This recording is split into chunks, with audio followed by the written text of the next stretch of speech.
Hello and welcome to today's My Games Recruitment Show, where, as you can see, we're going to be talking about how you can still grow your business in this challenging market. And we're going to be looking at 4 cost-free things that you can do to help that happen. I am, of course, joined by the magnificent Mike Ames, who appears to be in a different location today. Mike, what's going on? Well, I am in a different location. I'm in our studio. This is where we record the videos for the Breakthrough Change Club that we run online. In fact, worse than that, I'm actually somewhere else. I'm at a wedding as we speak. This is a recording, Kirsty, in case you didn't know. I think I did know that. Yes, I think I did know that. Now, because of that, as we're going through, if there's any questions that you have, anything that you feel you want to go a bit more depth into, what you can do is you can drop us an email at kirsty@flair.co.uk. That's FLAIR. And anything that you feel you want asked or questioned, pop it in there and I'll either make sure that Mike gives you an answer, or potentially we could do a whole show on whatever you ask if enough people ask for it. So please don't hesitate to drop us an email. Oh, and don't forget, you can still put comments in and I'll go in later and answer those comments as well if you just prefer to do that. So there's no problem. Yeah, of course you can. Okay. Now, Mike, as you can see, it says we're talking about how you can still grow your business in this market. What exactly do you mean by this market? Well, some of you may have noticed that it's just got a little bit tougher recently. Perhaps a little harder to get vacancies, a little harder to win new clients, a little harder to get exclusive and retained deals, and perhaps clients are negotiating a little harder around fees. Not everybody's feeling it, but it's started and it's a trend. And I think it's going to continue for a wee while yet. I think it's going to be a bounce year. So you'll have a good month and a bad month, and then a couple of good months and then a bad month. That kind of year, really. Someone at a conference I went to recently said that they thought it was going to be a disaster. I don't happen to share that view. I think that it's just going to be a bounce year. But you're going to have to work a little differently if you intend to continue to grow as part of what's going to happen right about now. So, you need to think about changing the emphasis in the way in which you work. And those are the 4 things we're going to talk about today. Yeah, and of course, you've done this before. You've grown 2 companies during flatter markets, shall we say. Yeah. Gooder and better. Gooder? Excellent. Okay. Excellent grammar going on in this show today. Okay, Mike. So we obviously mentioned that we are going to cover 4 different sections today. Can you tell us a little bit more about what they are? Okay, first one is to drill down on EVP, which and use it in a way that you may not think I mean. But let me tell you this, EVP equals placements. More on that in a minute. The second thing is we're going to talk about clients, your existing client estate, what to do with them. And there are things you must do with them right now. It's important that you do, because if you leave it too long, you could find that you're out of the circle and the vacancies just dry up completely. So you need to do some stuff there. Dead easy. All of this is dead easy, really. Honestly, not a problem. Business development is the 4th thing. Obviously, we've got to go out there and try and get new clients and pick up vacancies. So business development is key. And then lastly is your team. You need to manage your team differently in the market that's coming up than you have done on the market that we've just had. So those are the 4 things. Okay, and what we're going to do now is we're going to delve a little bit deeper into them. Also, as you'll notice, we're not going to have a Mike's top tip at the end of the show. Instead, we're going to have a top tip per section. So it's 4 times the top tip than we normally would have. It's a big old day. Do you think the viewers should pay 4 times as much for this show now? Oh, wait. Oh, yeah. 4 times 0, big old 0. Okay. We do it for the praise. That's what we do it for. Okay, Mike. Without further ado, shall we get started by looking at our first section, which is, of course, EVP. Can you just explain what it is, just a little bit for over people who haven't seen the show before? Okay. EVP, employee value proposition. I'll tell you what it is. It's a way of being able to communicate the culture of your business to people who might like to join it. So we have a show on this, which I'll be talking about in a second, and you can watch the whole thing. And I would, if you're not clear what's in an EVP, then it's really important that you understand it. Now, when we've spoken about EVPs before, it's been in the context of as you as an employer. So as an agency owner, you're the one that has to attract people to your business. Okay. And so you're the one that has to build and promote the EVP. Correct. However, what we're talking about now is you understanding and being able to articulate the EVP of your clients. Now, let me tell you why this is important, Kirsty. Oh, Are you yes. interested or not? Are you I am, interested? of course I'm interested. I'm on the edge of my seat. All right, okay. Do you remember that little survey that we did a few months ago? This was a few months ago, by the way, not now. It's even worse now, I would think. And we were talking about how important culture was. Yes, To I do. culture of the company that somebody might go and work for. Mm-hmm. Can you remember the figures? Or I can't remember the figures. I remember which one won, but I don't remember the figures. Okay, basically we said, look, how important is mission, vision, values, and culture in comparison to the job? Okay, nearly 50% of people said that the mission, vision, values, and culture of the company they would potentially join was as important as the job. Now let that sink in for a minute. So what we're saying is the people are not just interested in the job itself, the things that people would be doing, where it would be based, the payment that they would get for it, the holidays and all the rest of it. They actually want to know about the company, right? 25% nearly people that responded said that the mission, vision, values, and culture of that target company that they might go and work for was more important than the job. Now, I thought that was not the case, but two things about that. First of all, we found research in America that said the same thing pretty much, almost identical in terms of the percentages. And secondly, when you think about it, it makes perfect sense, doesn't it? Because if you get an average job in a great company, then there's a chance to move jobs and progress yourself. If you get a rubbish job, no. No, If you if you get a great great job in a rubbish company, it's always going to be a rubbish company. So, and the company where you work does matter to a lot of people, right? The environment. And so here's the thing. Ask yourself this question. How many of your consultants right now understand in great detail the EVP of the clients that they're recruiting for? Yes, I'm sure they understand the role, the vacancy. Get it. Totally 100% tick that box. They could talk about that vacancy in their sleep. But do they understand the company? Because we know from the data, your candidates want to know what that is. So it's very important that you train your people to, first of all, understand what an EVP is, what the show. Right, we'll put a link up with Kirsty, I think, later in that. well, I will put the link in the comments. Okay. Watch the My Games Recruitment show on EVP so you totally get it. 7 different components of it. It's all made up of very easy stuff, really. You need to understand what that is. And then you need to be able to communicate it as part of the, are you interested in this job? It's now, are you interested in this company? And are you interested in this job at this company? Because I'll tell you something else that'll happen. You may already have seen this. The number of good candidates around begins to shrink. Yeah. Now that's counterintuitive because you'd think, well, if the market's tightening up, there'd be more people around. No. And there are more people, yeah, for sure. But even if you find that companies start to make groups of workers redundant, they tend not to let the good people go first. So what happens if you're a good person working at a company and things looking a bit dodgy? You don't look to leave necessarily. You're thinking, well, okay, it's dodgy out there, but actually I'm okay here. I would like perhaps to think about a kind of a better job or promotion or something or a move, but not now. Do you know what? I'll just sit pretty. Most people can handle anything for kind of 18 months, 2 years for security. Most people in times of sort of flatter markets or in difficult times, I think, become more risk averse, and moving jobs is a risk. And so I think less people are likely to do it if you're a good the data supports that as well, right? Better the devil you know, I think is probably the summation of it. But there's an interesting thing about this because at any one point in time over recent years, about 20% of a job role are looking to move. So they're actively looking for a new job. They're putting their stuff onto the job boards. They're searching job boards. They're answering adverts. They're taking calls from recruiters and so on and so forth. They're actively in the market for getting a new job, right? That percentage will shrink, and the next 20% will increase, get bigger, and the next 20% are passive.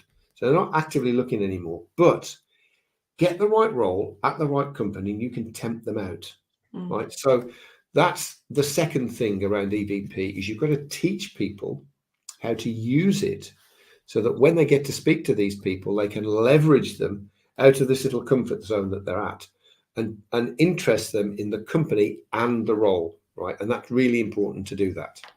Okay, Mike, before we move on to the top tip for that, I do have one question, which I feel like a lot of people will be asking, which is what can they do if they feel that their client's EVP isn't that strong? Well, that's a good question, actually. Smoke and mirrors is the answer, really.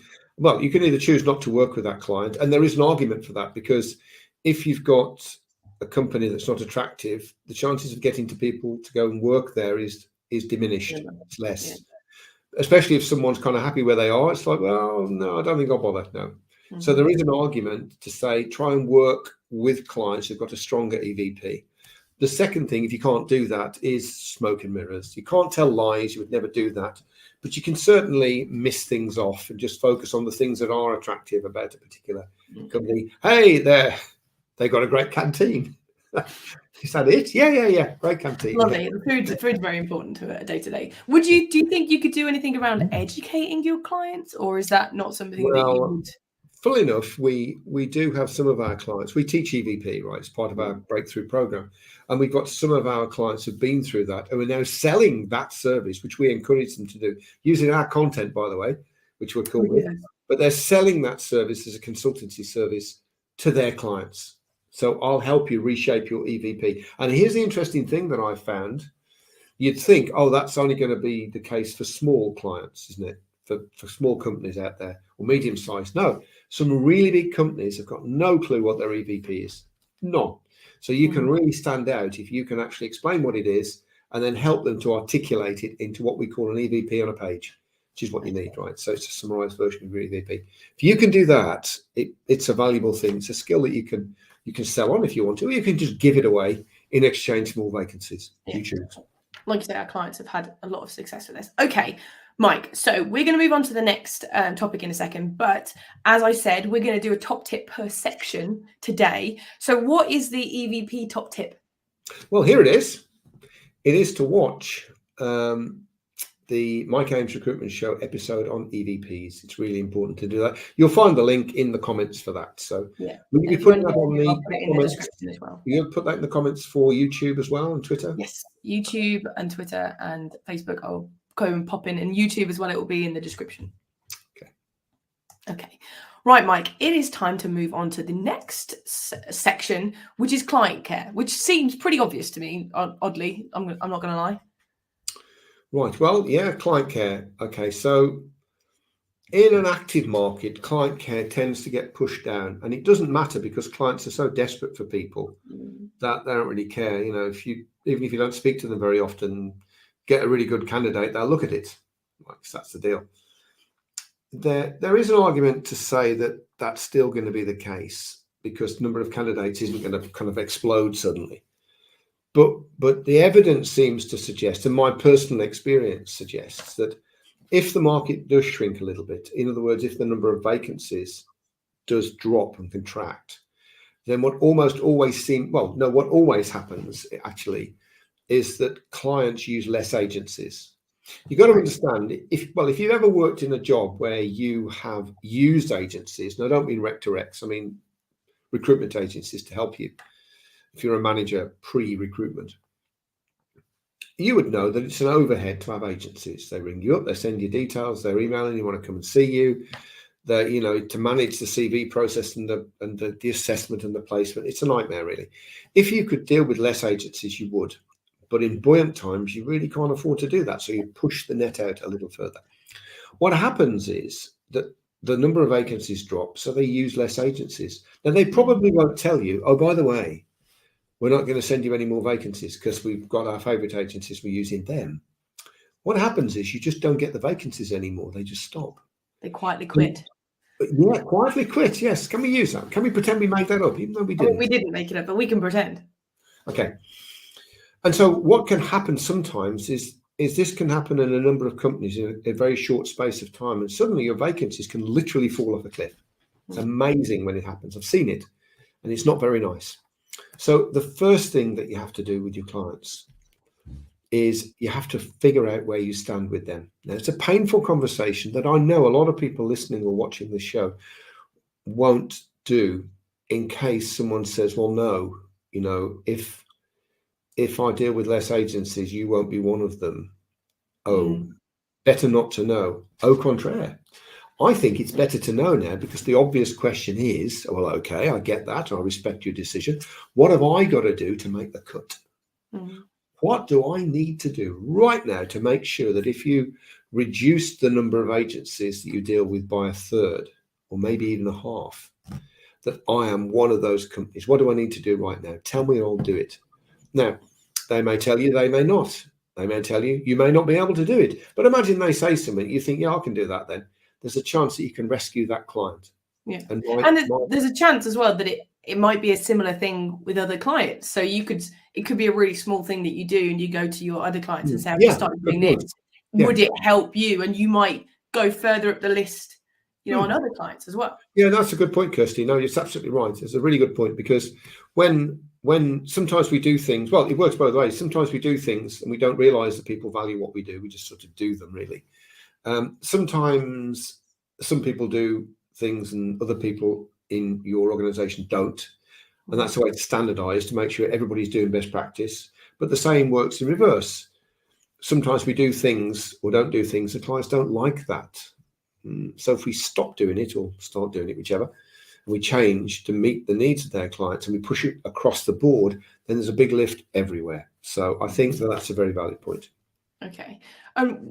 Just one question I've got. What happens if, when you ask the client, would I make the cut, that client feels uncomfortable and goes, yeah. And then what is that something that happens? Would they do that again? Yeah, a higher pitch always means. I think it's probably the most annoying sound you've ever made on this show. I think, yeah. I'm going to see Peter Ames can come on the show. Yeah, I think I'll look into that. But what would you do? Like, is that something that do clients help you, or are they like everything? It's how you ask the question. Here's how you should ask it, really. So it's, look, market's changing, and we want to know really where we stand with our clients, because we want to make sure that we're doing everything that you want the way in which you want it. What's important to me now is, when I ask you this question, is that you tell me the truth. I need to know the truth. You can't handle the truth. If they say that, you're in trouble, right? No, I need to know the truth. I need you to tell me. Don't beat about the bush. Now, one way that you can ask it is you can ask them to put a number on it. So you can say, okay, between 1 and 10, 1 being, I'm never going to use you ever again, regardless of what the market does. Okay. And 10, well, yeah, you're my primary supplier. You know, you're the top of the tree. Give me a score. Could you give me a score, please, between 1 and 10 as to where I stand right now with you? If it's below a 7, you're in trouble. 7's the danger number. If you're below a 7, you're in trouble, really. You've got to be 7 and above. And to be on the safe side, you need to be 8, 9 or 10, is my opinion. Right? But actually, that's a great way to kind of de-skill it a little bit and take the emotion out. It's just a number. Give me a number, man, you know, and they'll do that. And then you can interpret that number for yourself. And then, of course, if you say, well, okay, a 7 or a 6, fine.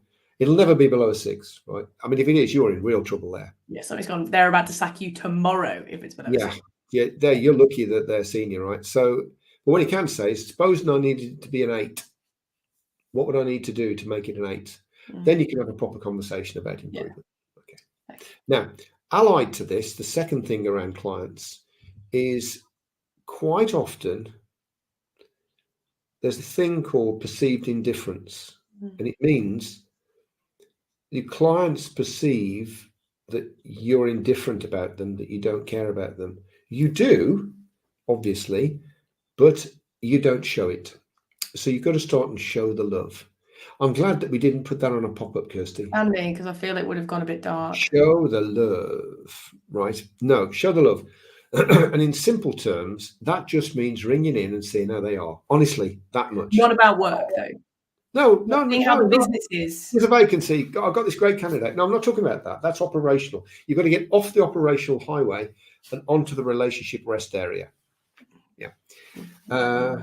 Score of 1 to 10 for that, Kirsty? Keep it to yourself. Ooh, I don't think you want that. Okay. So essentially, but this is them as an individual. So, you know, be ringing up saying how's things. Yeah. Recognizing things that they, you know, if they tell you that they're running a triathlon. How's the training going? Or Yeah. if their kid's playing the piano, have they managed to get their grade 6? Whatever you know. Essentially, and this is getting a bit detailed really, but we teach this in all our stuff, all our private client work, our group programs, everything. You've got to move your clients from the client zone to the friend zone. That's it. There's lots of ways that you can do that, and you can measure that relationship and a whole bunch of stuff, but you've got to get them into the position where you can feel very comfortable in just ringing them up and saying, hey, Kirsty, it's Mike here. I haven't spoken to you for a bit. Just thought I'd ring up and see how the devil you are.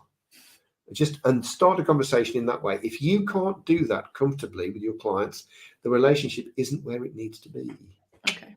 So each one should have a contact regime, and you should never go 3 months without having that type of conversation. Even if you're having conversations around work, vacancies, placing people, candidates, that sort of stuff, those are operational conversations. Important. And you can put a bit of, flim flam, what's the word? Small talk, there you go, around those kind of conversations. But just to ring up to see how you are is really important.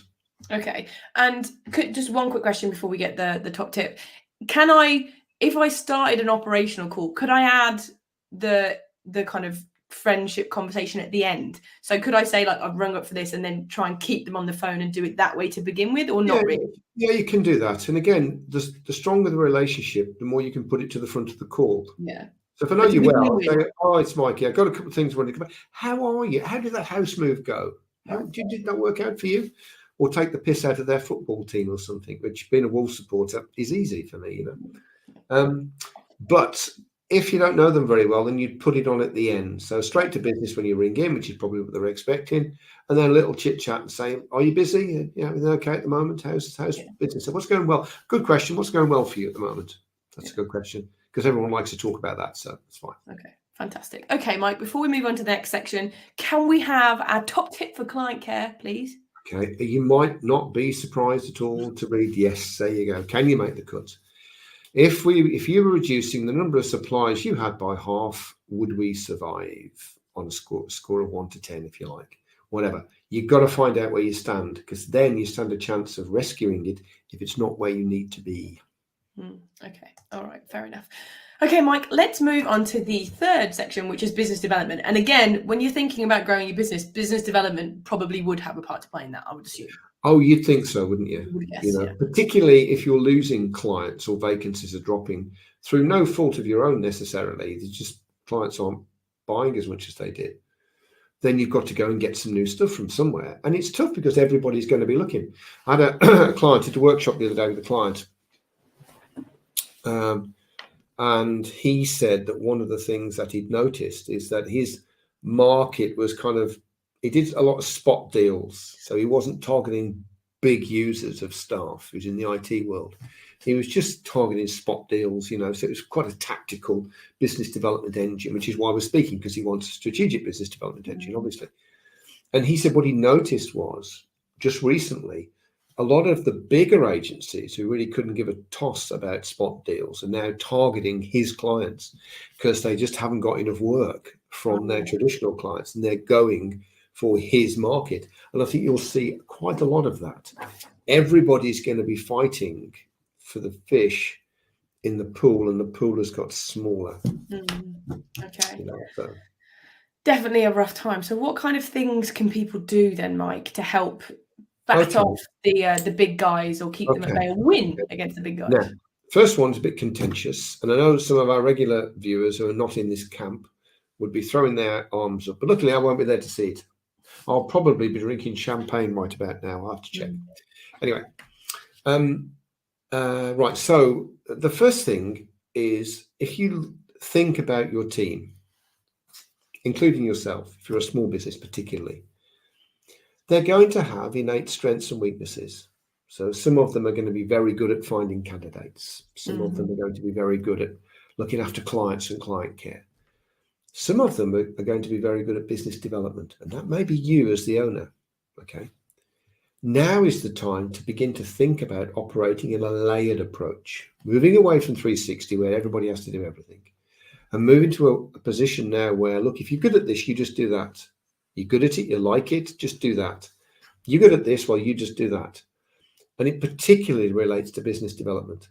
Right. Okay, so essentially, you've got someone that's pretty good at BD, especially tactical BD, because that's what we're talking about here, really, as opposed to strategic BD. And by the way, if you want to know the difference, we've got a show on it, because you'll put that link in the comments. So with tactical BD is just to get revenue. So gives a job, gives a vacancy, or hey, I've got this great candidate. Do you want to see him? Specking, right? Scraping or specking. Well, if you've got somebody that's actually quite good at that, they've got their confidence, perhaps quite a big network, they've got the gift of the gab about them, they seem to be able to sell themselves quite well, then they should do more of that. Right. Leverage the skill that you have. Don't make them do a little bit of that and then some stuff they're not particularly brilliant at, like finding candidates or something. Let someone else do that. And now is a great time, no better time now, to begin to have that conversation with your team and say, look, the market's changed. We need to change the way in which we work. We're going to move from a 360 model to a layered model, it's called. And so people do what they're best at. That's the deal. That's the bottom line. You know, so I think that's the first thing. And it's funny because when you think about this, it makes perfect sense. Let the people, if there are less people who can do BD, just let them do BD, because I'm willing to bet more people can probably find candidates. Yeah. I mean, it's tough to find candidates, but suppose you've got somebody who's really good at finding candidates and hated BD and vice versa. Half the time they're doing stuff they're not very good at and they don't like. It doesn't make any sense at all. So this is the time to have that conversation, begin to take a good hard look at what you've got in your business with your people. And interestingly, it could be that you are the best BDer. You are the person that likes it, is good at it, and is successful at it. Well, you should do more of it then, and let the others support you and be around you and find the candidates and make the placements when the candidates have been found and qualified. So, okay. Now that's half the battle. The other one is to really think about the tools that you can give to your business developers to make their life easier. Now, I don't mean software tools. No. You know, software is a double-edged sword, really. Very few people make the most of the software products they already have. And most people object to having to use them because it's normally an extra step in their process that they don't really like. That's true. And also the salesperson that sold it to you sold you the dream, not the reality, right? Yeah. And I'm not calling them snake oil salesmen. I'm not calling them snake oil salesmen. Yeah, we got some clients who are software product providers. Anyway, but start to give people tools. So I'm going to start with a few simple ones. An ideal client profile. Guys, this is the kind of company we want. You don't need to think about it. You need to go all over the place. This is the kind of company that we want. You can then offshore, if you want, or if you've got time onshore, somebody to find a list of companies that match your company avatar and the decision makers within those companies, and a little bit about them, you know, their persona as to who they should target. So it makes it much easier. So, okay, there's a list of companies and there's a list of people within those companies you should go for. That makes it a bit easier for them. Makes sense. You can also have a conversation starter. Now, we're going to do a show on this, I think fairly soon, actually. Is it August the 3rd or something? I can't remember. Anyway, whenever it is, keep an eye out for it. The most tricky part of business development is starting a conversation with somebody who thinks they don't need you. Everyone knows that. And there are 5 ways that you can do that. Give you a clue on the first one. There's another 4, and we cover these off in the next show. The first one is to get an introduction. So you list out everybody that you want to target, and then see if anybody in your organization has got a second connection with that person, because that means you've got a contact in common. And that contact could know them and could know you well enough to feel comfortable doing an introduction. That is by far and away the best way that you can start a conversation with somebody that doesn't know you and thinks they don't want you. Right?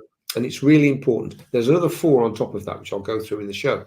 But these are the kind of tools that you can give to somebody, which simplifies a task, speeds it up, and standardizes the results that you get, which is what you want. That's what all tools do. Okay. And so think about the tools that you can give them. Another one is you can do things like get yourself a decent piece of chunky content. Yeah, content. Get yourself something that that your potential clients are going to be interested in, are going to want to know about or come to if it's an event, or see or read or study or meet if it's people, whatever it is that you're going to have, because that's a great conversation starter when it's used properly. Okay, all right. Okay, Mike, so those are some fairly good tips that we've got for BD. What's your top tip, though? What's the one thing that they should do around BD first? Well, once again, you won't be surprised. It's something that's very practical, very easy for you to do. And it's this, is find out why your clients use you. Now, why is that important? Well, the number one thing that you need to communicate with a potential new client is why they should use you, because they're thinking it either consciously or subconsciously. Why would I use this person? Why would I use this company? What would they? And so you have to provide a credible answer to that before you can go any further. It's like a gateway. If they can't see a reason to use you, they almost certainly won't. Your USPs, your unique selling points, they just feature benefit pairs in your business, a feature that has a benefit to the client. That's all it is. But they're a little different, a little unusual. I prefer, instead of unique selling points, to have uncommon selling points. So they're not necessarily, well, they won't be unique. I'll tell you that now, right? But when you add 2 or 3 of them together, what you'll get then is what's called a composite USP, and that can be unique. Okay. Now, the starting point is you ask your existing clients, can I ask, you could work with 30,000 recruitment companies in the United Kingdom. I don't know what it is in the United States, but it's going to be probably more than that. Yeah. Right. So you could use any of those particular clients, but you use us. Why is that? Now, a lot of people are, reticent to do that, in case they say, well, do you know, I don't know why I'm using you. I can't think, actually. Most people know. I can't think. Yes, I'll stop using you then. Nobody's ever said that. In my experience, nobody has ever suddenly come to the realization they shouldn't be used yet. No. But what they will do is tell you. Okay. And if you get that information from enough people, you then begin to form your USPs, and they will be good enough to go to the client base. It's another tool. The USP is a tool that you can give your business developers to say, let me tell you why people use this. It's a great starting point in the relationship building process. Okay. But you start by asking your clients. That's a great point. Okay. Mike, we're on our 4th and final tip now, which is all about your team, which is probably not as obvious as the client care and business development ones, really. How is this? Are you coming from this? It's not EVP that you're talking around here, is it really? Is it? Well, weirdly, okay, let's just unpack this a little bit. First of all, I think it is time to revisit your EVP. Okay. Because that's why people stay with you. That's why people come to you. And if it's strong enough, that's why people work hard for you, not because of the money, weirdly. They get that. The people that work hard for you with the money are probably the wrong people, because somebody at some point is going to offer them more money and then they're going to go. So you want people who are really excited about working for you. They love working for you. They love the culture. They love where the business is going, its direction, what it's trying to achieve, what it stands for, its values. They love all of that stuff. They love the environment that you've created for them to work in. That's why they stay, and that's why they work hard for you. So it's not a bad idea right now just to revisit that and have a little look at it and see, make sure you've properly understood what it is. Sometimes you don't. You have a culture, but not really sure, can't articulate it very well. Make sure you can articulate it. And then make sure that you reinforce it and keep it going, because when times get tough, they may not, but they may. If times do get tough, then sometimes we change the culture without really knowing it. Can be a little bit more, come on, you've got to do a little bit more harsher.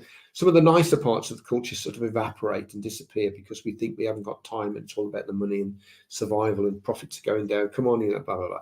So I think it's very important to make sure that you understand what your EVP is and then to double down and make sure that you defend it. But it's not that's a part of it, but it's also about the management of your team, and the way in which your team will think and feel about work will change. It probably is already changing. If it isn't, it's probably going to if this market continues to be tough. How you manage them in the good times is different to how you manage them in the bad times. So I think the first thing is to find out. how they're feeling as individuals. As an individual, are you happy? Have you got any worries? Do you think we should be doing something different? And because the market has changed, referred to earlier, business development, it could be that their skills need to change as well. So they could be weaker in something that they need to be stronger in. Or it could be that they've got a skill and you want to know whether they love doing it or not, because if they do, we can do more of that. So you're approaching them from a consultative way. Yeah. Trying to understand, well, how do you feel? Are you happy? What can we do to make you feel better, make you feel more secure? What can we do to improve your performance as well? Yeah. Because it's interesting because, the last kind of market that was similar to this, because COVID is not the same thing, was sort of 2008, 2009, 2010, which is like 15 years ago. So a lot of people probably have never worked in this sort of market before. So they're going to have literally no idea, and they're going to feel out of their depth. Stuff that was working before isn't working now. They're going to perhaps feel disillusioned and a bit downtrodden. So it's important to sort of figure that out and fix it earlier rather than let them get upset. Particularly if you do have to let people go. And I know agencies are starting to do that now. I mean, not droves, not like it was in 2020, where big tranches of people were let go. It's not like that. And I don't think it'll be like that. But if you have to let a couple of people go, and people notice that, it does breed in them a feeling of insecurity because they could be next. So it's your job. Oh, by the way, those kind of people are never productive. Nobody goes to work thinking, oh my God, I'm not sure I'm going to keep my job. I know I'll work really hard today. No, it's not how it works. So it's your job to understand how they feel and reassure and protect them. That's a key thing. And a part of that is this whole training thing. Now, let me be very clear. We are not recruitment trainers. No, we don't do that. We know lots of them if you want to know some. Feel free we can introduce you to. We don't make any money out of that, but more than happy to do that. But quite often, one of the things that drops off in the hard times is training. And I understand why that is, by the way. I get that, because you're thinking, well, we'll just save a bit of money. Yeah. Now is the time not to necessarily spend more money on training, but certainly to focus your training budget in the areas which are going to have the most impact. So, for example, one of the things that we do with our clients a lot, and it's very popular, is to help them to break down job descriptions that they've got into very, very low level granular activities. It's really important, because then what you can do is you can assess an individual's capability at that level for that particular activity that they have to do, but also their idea of how good they are at it, which, by the way, they never think they're worse than you think they are. Normally higher, you kind of down. But also how keen they are to do it. Yeah. How keen they are to actually, how much they like doing that.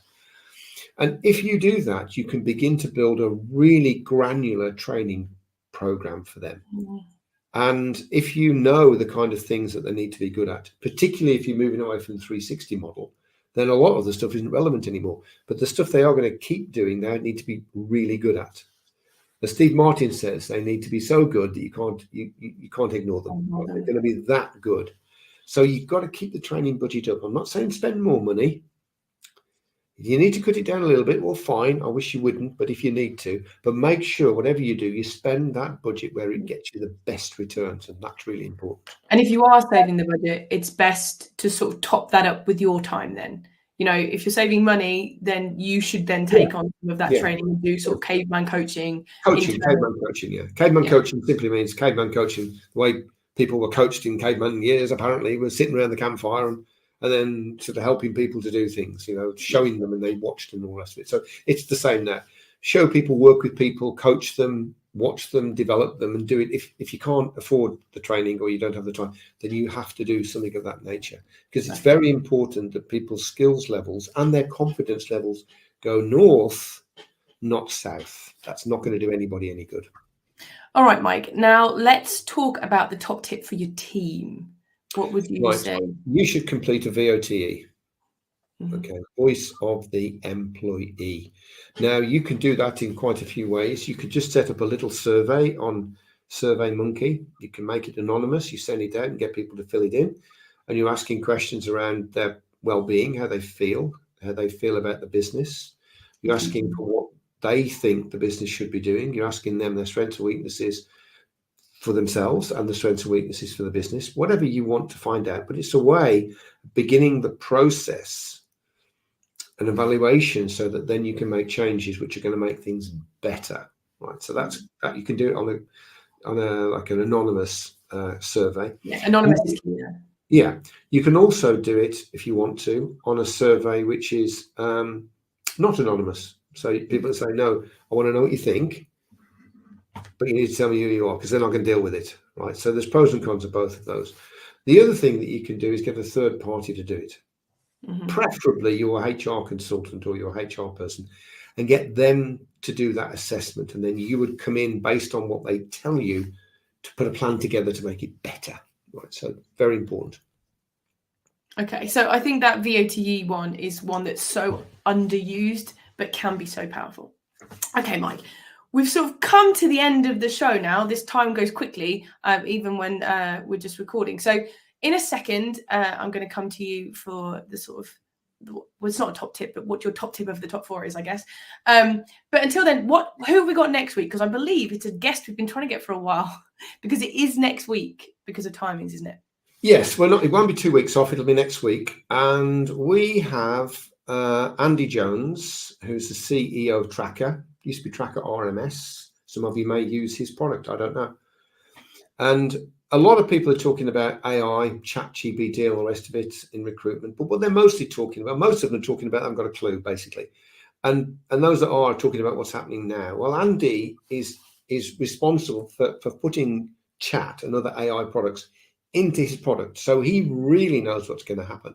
And he's taken, I think he might even have some people working on it. He's paying people to figure it out. So, and they're experimenting and they're starting to build it in. Now, he's not coming on to talk about Tracker.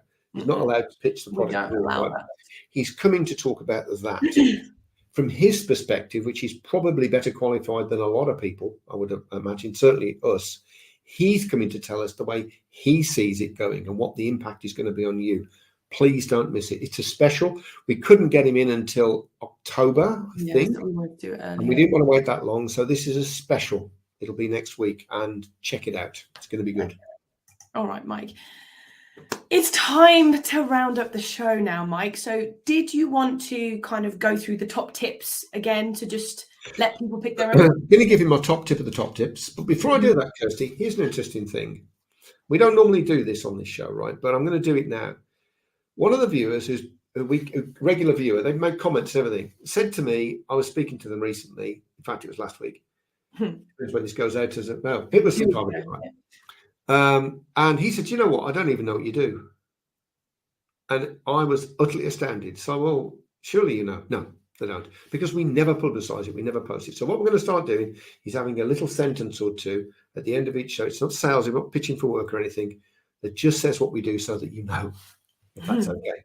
So here's the thing, right? What we do is we work with owners of solopreneurs, solo businesses, and SME recruitment firms. And what we do is either help you to build a cash cow lifestyle business, makes lots of profit and you have a great life, or help you to build a scale for sale business. We do it using the 7 pillars. If you don't know what they are, I've got a webinar you can watch, which will tell you, and an ebook, which explains it all.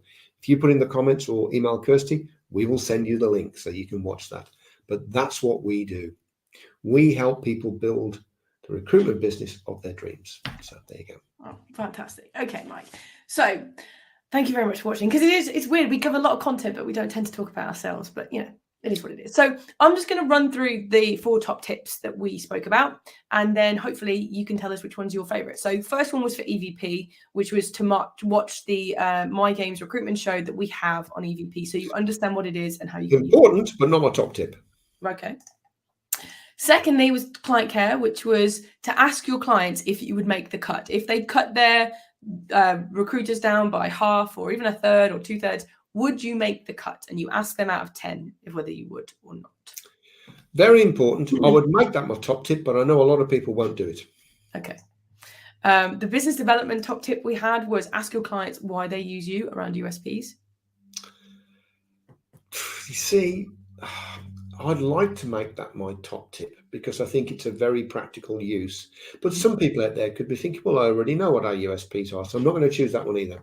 Ooh, and then finally, we're so tense. Which one's it going to be? The team top tip, which is to do a VOT, a voice of the employee. Because your people are your business, and you really do have to nurture them now, because the world is going to change. They're going to feel different and need different things. So I think to show the love, I've said it twice now, haven't I? Once with clients and once with your staff, but to show the love, to show that we care, we're going to work through this with you. And even if you think, well, they all know that, but do they? Do they know that? You might think they do, but they can have perceived indifference. They think you don't care. You do, but you don't necessarily show it. So do a voice of the employee and start that process going. That's my number one top tip. Okay. Right, well, we've come to the end of the show. It's been lovely just being the two of us. I have missed everybody, so we'll be back live next time. But I want to thank everybody for watching, whether you're watching this recording live or recording later. And of course, I want to thank you, Mike, for sharing so much with us today. My pleasure. And I shall see you next time. Next week.